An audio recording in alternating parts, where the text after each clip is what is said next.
अरे शर्म आनी चाहिए आप लोगों को। आप एक डॉक्टर हो और डॉक्टर का पहनावा नहीं है, डॉक्टर की पहचान नहीं है, आपका प्रोफेशन क्या है?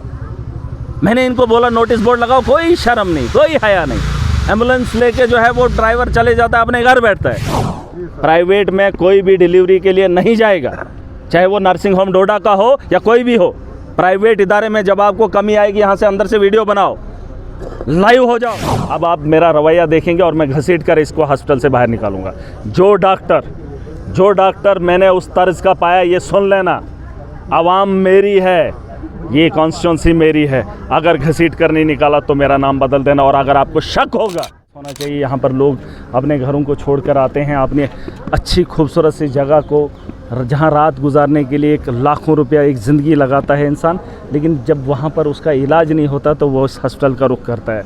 जहाँ का माहौल आपने देखा होगा, वो चाहता है कि मैं कहीं पे भी बैठ जाऊँ लेकिन मेरा कोई इलाज करे। वो चाहता है मेरा कोई शरीर का अंग ही निकाल दे लेकिन मुझे राहत मिले।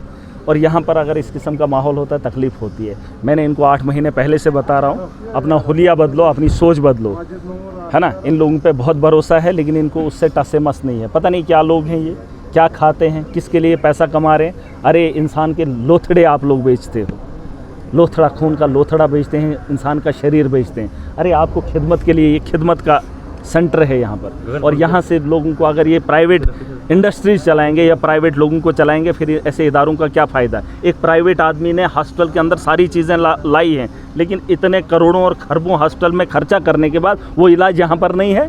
और यहाँ के डॉक्टर वहाँ जाकर मशीनरी लगाकर काम करेंगे। ये मुझे शर्म आती है। और ऐसे एडमिनिस्ट्रेटर को, ऐसे लोगों को, और मैं सरकार को भी बोलूँगा कि एक आदमी ने हॉस्पिटल बनाया है, वहाँ पे इलाज है, लेकिन यहाँ इतना पैसा लगाने के बावजूद भी यहाँ पे मशीनरी और इलाज नहीं है। यहीं का स्टाफ जब बाहर इलाज करेगा तो तकलीफ़ होती है। मैं आखिरी बार बता रहा हूँ, आखिरी बार, और लोगों को बताना चाहूँगा, जो आदमी इस किस्म की हरकत करता है, चाहे वो डॉक्टर है चाहे कुछ भी है, मैंने कहा है मैं इज़्ज़त उतनी ही करता हूँ जितना वो हक रखता है। अगर किसी ने गलती से भी फिर ये काम किया ना, तो मैं उसकी इज्जत उतारने में कोई भी कमी नहीं करूंगा। मैं आखिरी बार बता रहा हूँ, आखिरी बार, ये वार्निंग समझ लीजिए, ऑर्डर समझ लीजिए। से उसका ताल्लुक था, बड़ा रिजल्ट कुछ नहीं आया, रिजल्ट उसके बाद कुछ नहीं आया पब्लिक डोमेन में। उसमें इंक्वायरी बिठाई है, सुन लीजिए, उसमें इंक्वायरी बिठाई है। इंक्वायरी में उन लोगों के खिलाफ कार्रवाई भी होगी और आप देखेंगे आने वाले कल में, मैं उम्मीद करता हूँ उसमें इंक्वायरी आएगी और पब्लिक डोमेन में भी वो चीज़ आएगी। आइंदा ऐसी कोई नाअहली नहीं करेगा, ऐसी लापरवाही नहीं करेगा। और मुझे पूरी उम्मीद है अगर नहीं करेंगे, देखिए आखिरी बार है, मैंने कहा अगर मेरे हाथ में लोगों की बेहतरी के लिए कुछ होना होता, खुदा की कसम न दिन सोता न रात सोता, एक करके लोगों की खिदमत करता। लेकिन जिसके हाथ में खिदमत करने का सलीका है, तरीका है, इक़्तिदार है, वो काम ही नहीं करना चाहता है। अरे मैं पागलों की तरह दिन रात भाग भी जाऊँ, क्या कर लूँ, मेरा मैन पावर ये है। अरे हमने यहाँ से लोगों को राहत देनी, मैं कंसर्न एमएलए हूँ, सरकार का हिस्सा हूँ, लेकिन मुझे यहाँ से लोगों को इलाज देना है, मैंने नहीं करना है। अरे ये लोग मानते ही नहीं। मैं जब गया एंट्री पे, वहाँ पे वो बॉस बने हुए, उनको कोई शर्म है ही नहीं। अरे शर्म आनी चाहिए आप लोगों को। आप एक डॉक्टर हो और डॉक्टर का पहनावा नहीं है, डॉक्टर की पहचान नहीं है, आपका प्रोफेशन क्या है? मैंने इनको बोला नोटिस बोर्ड लगाओ, कोई शर्म नहीं, कोई हया नहीं। एम्बुलेंस लेके जो है वो ड्राइवर चले जाता है, अपने घर बैठता है। फिर जब पेशेंट यहाँ से लेना होता है उसको फ़ोन करो, जी एम्बुलेंस का ड्राइवर ला रहेगा एम्बुलेंस। ये कोई तरीका है? नर्सिंग होम में जाते हैं, यहाँ से लेडीज़ को ले जाते हैं, वहाँ 30-30 हज़ार रुपये लेते हैं 50। ये जो नर्सिंग होम का धंधा है, सुन लो, ये जो लोग भी हैं, सुन रहे हैं मेरी बात, प्राइवेट में कोई भी डिलीवरी के लिए नहीं जाएगा, चाहे वो नर्सिंग होम डोडा का हो या कोई भी हो। प्राइवेट इदारे में जब आपको कमी आएगी, यहाँ से अंदर से वीडियो बनाओ, लाइव हो जाओ। अगर आपके यहाँ इलाज नहीं करते हैं, यहाँ से रेफ़र करेंगे आपको जम्मू के लिए, लेकिन यहाँ कसाई खाने में कोई नहीं जाएगा। गरीब के साथ खिलवाड़ मत करो अगर आपके हाथ में नहीं है, और ये ऐसा भी मत करना। और मैं जानना, मुझे पता है अगर आपने जम्मू रेफ़र किया उसकी वजह सॉलिड होनी चाहिए।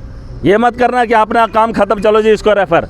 और मैं जम्मू के अंदर भी जीएमसी में भी पता करूंगा, उनको भी एक चिट्ठी लिख रहा हूँ कि यहाँ से जो भी रेफ़र पेशेंट होगा, अगर उसका इलाज यहाँ हो सकता था, मुझे उसका रीज़न चाहिए उनका रेफ़र करने का, ठीक है। और बॉस के लिए, उसके लिए मैंने बड़े पैमाने पे काम किया है, कुछ राहत हम दे रहे हैं। आने वाले दिनों में जहाँ स्टाफ की कमी है, जहाँ मशीनरीज़ की कमी है जो रन नहीं कर रही है, मैं परसों भी सीएम साहब से मिला था, कुछ चीज़ें हैं जिस पे हम वर्कआउट कर रहे हैं। और मुझे पूरी उम्मीद है कि आने वाले कल में जब भी मौका मिलेगा, अगर सीएम साहब ने वो स्टेप उठाए, हमने तो एक पूरा प्लान दिया है उनको, अगर उस पे उन्होंने काम किया तो यकीनन जो है यहाँ हेल्थ के निज़ाम में एक बहुत बड़ा बदलाव आपको देखने को मिलेगा और यकीनन आपको ये हंगामा रोज़ का हंगामा नहीं देखने को मिलेगा। रिप्रेजेंटेटिव हैं आप, अगर क्या? सुनेंगे आप सुनेंगे, मैंने आपको आखिरी बार कहा ये अब फुल एंड फाइनल है, लास्ट, अब इसके ऊपर हद हो जाती है।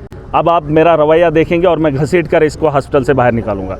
जो डॉक्टर मैंने उस तर्ज का पाया, ये सुन लेना, आवाम मेरी है, ये कॉन्स्टिट्यूंसी मेरी है, अगर घसीट कर नहीं निकाला तो मेरा नाम बदल देना। और अगर आपको शक होगा, आप वो अंदाज़ मेरा भी देख लेना, मैं घसीट कर कैसे निकालता हूँ, फिर जितना आपको ताकत लगानी है लगा लेना। अगर तुमने हुलिया नहीं बदला, मैं तुम्हारा हुलिया बदल के रखूंगा। स्टाफ और एम्बुलेंसेस की